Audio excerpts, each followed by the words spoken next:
God damn it. What the hell happened here? We're talking about the sequel to Independence Day. Independence Day that came out in 1996, and you could argue whether or not the movie is actually good or if it's too cheesy or if it still holds up today. But in a lot of ways, there are enough good things about it to where people still reference it as the perfect film to watch on 4th of July. And I understand that. I grew up on it as well. Can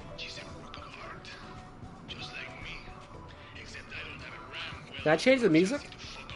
You know, Spanish music is not really my thing.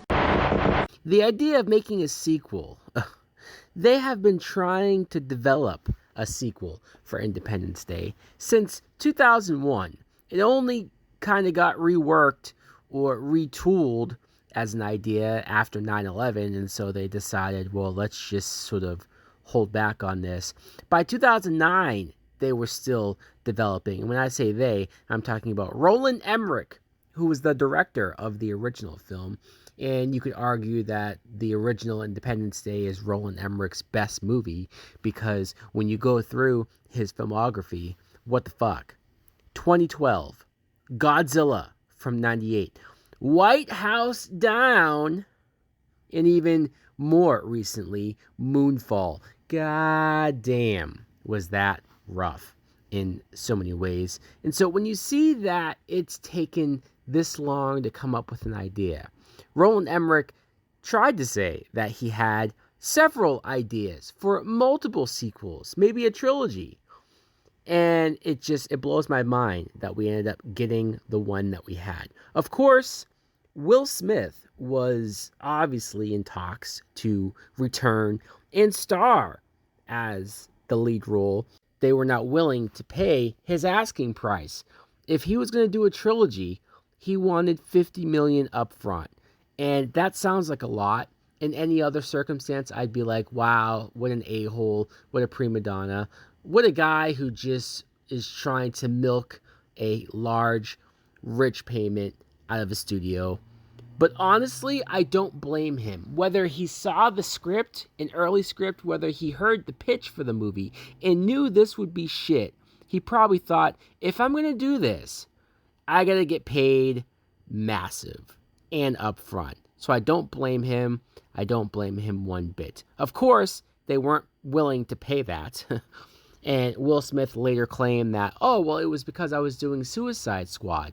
That's why I didn't come back for the sequel. Sure. So in this movie, they established that Will Smith's character dies off screen. He died in between films. And because it's 20 years, I guess that covers a lot of ground. But how do you take potentially the most engaging, likable, relatable, and interesting character from the original film and just say that they died? I know Will Smith didn't come back. It might have been a better option to just come up with an excuse that he's not here. To say that he died off screen is kind of a slap in the face. That character died. There's no chance of him ever coming back. And the general plot is that because it's been 20 years since the alien invasion, the Earth has founded this Earth Space Defense. They're using the alien technology that was left over from the original battle, and they have sort of retooled new weapons, retooled protection for the Earth. And in a lot of ways, that makes sense, right? It makes sense that you would use the leftover alien tech that is still here and sort of reshape it, retool it to further our technology. Obviously, aliens would be more advanced than us, and so, sure, fine, okay. And you also want to be ready for a potential return from aliens. But when you see the way that Earth looks now, or the way that buildings look now, like they've made Earth not look familiar at all. It looks super futuristic. And once again, this may be a viable thing of like, well, yeah, this is what we would do in real life. But watching it as a viewer, it took me out of actually connecting to this world, connecting to this environment. I think they went too overboard, too extreme in order to show, look how advanced we are now. And you see, of course, the aliens do come back. I mean, what are we doing here? Of course, that's what ends up happening. Let's talk about the actors, because you have Jesse T. Usher as Dylan. Dylan is actually the little boy, the stepson to Will Smith from that original film, obviously played by a different actor. But Jesse T. Usher, this is a guy that is now in the TV show The Boys. I've seen him in that be really good. And so it's hard for me to say and fully comprehend why he's so dull, why he's so bad. I mean, obviously, writing plays a big part with how well an actor can come across. Like, hey, I'm having to live in my stepfather's footsteps, follow his footsteps, and live up to the great name that everybody keeps telling me how great he was. It's almost like an analogy that they're saying in film of like that first film, and Will Smith in that first movie was so goddamn good. Good luck living up to that. What a meta thing to do. I don't want to blame Jesse T. Usher, but it just feels like he was destined, he was set up to fail doing something like this. He's not even the main character, though, which is even sadder. The more of the main character is Jake, this other pilot played by Liam Hemsworth. And you take one good look at Liam Hemsworth and you think, yeah, sure, movie star, main character. It all makes sense aesthetically. But sadly, I think for most of Liam Hemsworth's career, you've noticed that he's just not that interesting. He's not that charismatic. He's passable, I guess, as an actor. He can remember the lines and he can remember not to look directly into the camera. So there's that. But he's also not his brother. And his brother, Chris Hemsworth, is so goddamn dynamic in so many ways of being a movie star that I don't want to say that I'm comparing it, but in comparison, it's just, it sucks the life out of anything that's going on screen. His fiance, Patricia Whitmore, which that name might sound familiar, maybe not. I don't know how memorable people are and sort of to the details of that original film, but she's played by Micah Monroe, who this is the actress that I've seen in a few things, especially It Follows. I thought she was amazing in that. It's great to see her in a movie that is bigger and a bigger budget. It's just too bad that it sucks. But this character is supposed to be the grown-up daughter of Bill Pullman from the original film.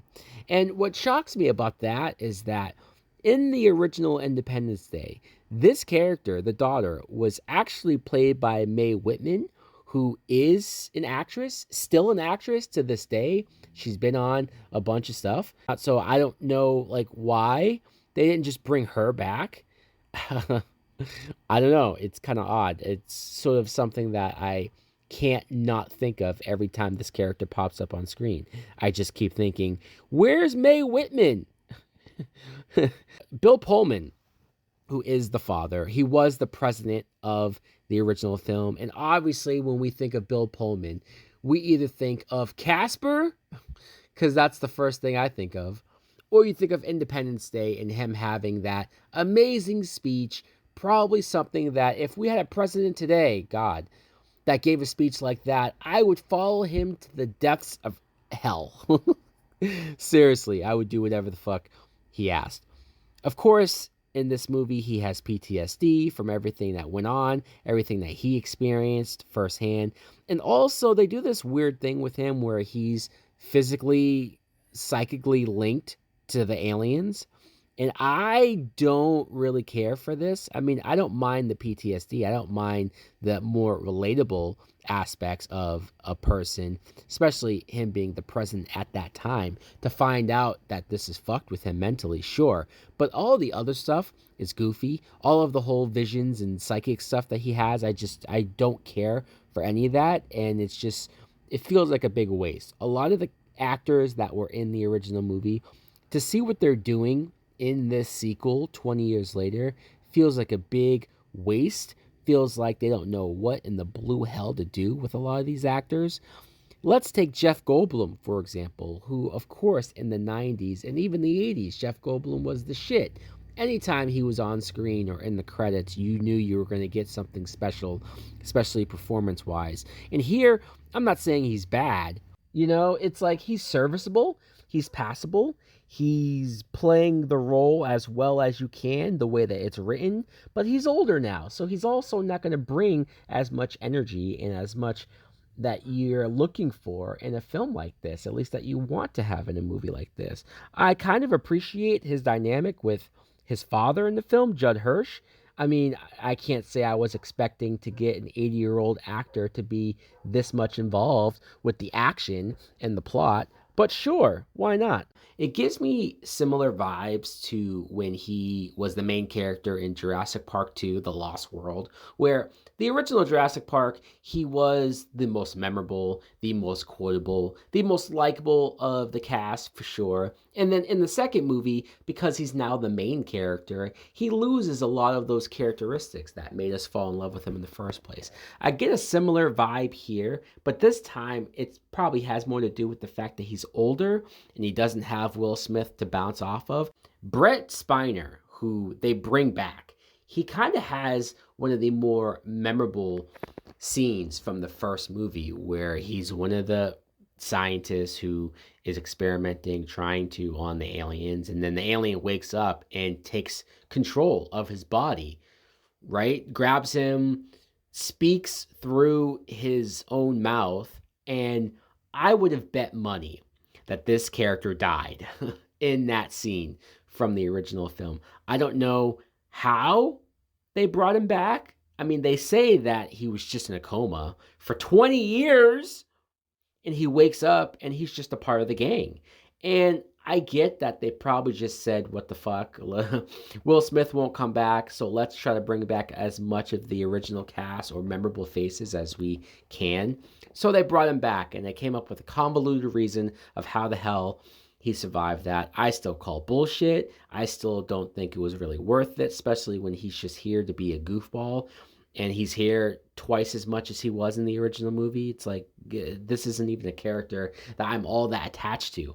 But fine, you're going to do a lot with him. Speaking of that, Vivica A. Fox is also here because, well, she was with Will Smith in that first movie. They were a couple, right? She's the mother of the stepson that this movie is kind of sort of not really about. And okay, Vivica Fox, sure, but can somebody tell somebody that without Will Smith, we don't really care about any of that dynamic of her being the mom and her? I don't care. I really don't. William Fichtner is in this movie, and of course he is, because William Fichtner, over the course of my life watching movies since I was a kid, I've seen this guy in almost every movie ever. So it only makes sense that he would be in a film like this, especially a disaster movie. I mean, it checks all of the boxes. Stella Ward plays the president, and I feel like she was only cast because this movie thought it would be cool to have a female president. And I've seen a lot of movies do that, right? Where it's just like, hey, here's a female president. Isn't that cool? And sure, it's fine, but give her character a character, give her something that is more relatable than just, hey, my family died when Independence Day happened. There are so many characters in this movie where their character is, my family died in the previous film, so I am here and I want to get involved. I know that the last movie, that event is such a big deal that, yeah, a lot of people would have been affected and would have had family members killed. That all checks out. That makes complete sense. But when everybody is, their defining character trait is, I know somebody that died that day and so I want revenge, it's like, well, all right, way to make you feel special or stand out. A lot of other actors that I completely don't remember being in this movie until watching it again. Joey King and McKenna Grace. Wow. Good for them, I guess, that they aren't sullied by appearing in this film. Also, a huge thing that I can't believe I haven't talked about yet until right here, right now. The CGI aliens is some of the worst parts of this movie. Never mind the horrible writing. Never mind the convoluted scientific dimensional talk that's throughout this entire film that you couldn't care less about, and they swear they are trying to sound smarter than they really are when they're going through all that bullshit. It's how the aliens look. It's the design of the aliens, at least the modern day design of the aliens, because they stand out in that original movie, and you only see them a handful of times, if that, as far as the actual aliens and the way they look and how big they are. And just, they used to creep me the hell out as a kid. Seriously, scary. And now they just look, because you get hordes of them, because you get so many of them, and because they're much obviously more CG this time around. Previously, it was practical effects. They just look fake. They don't look scary. They don't look interesting. They don't look unique. They don't even look cool. They just look like a bunch of CG blob that's on screen, that's running around and easily killed and defeated by various characters along the way. And I just find myself rolling my eyes, disinterested, looking away, not engaged in any of the action scenes at all. Especially because this time around they introduced the Queen alien, and it just feels like a complete ripoff of Aliens. This is something that does not get talked about enough, probably, right? Especially if you're looking at one of the many reasons why this movie failed. The original Independence Day is known, I think, for, at that time, 1996, to present some of the most insane, breathtaking, never before seen images on screen, on film, ever.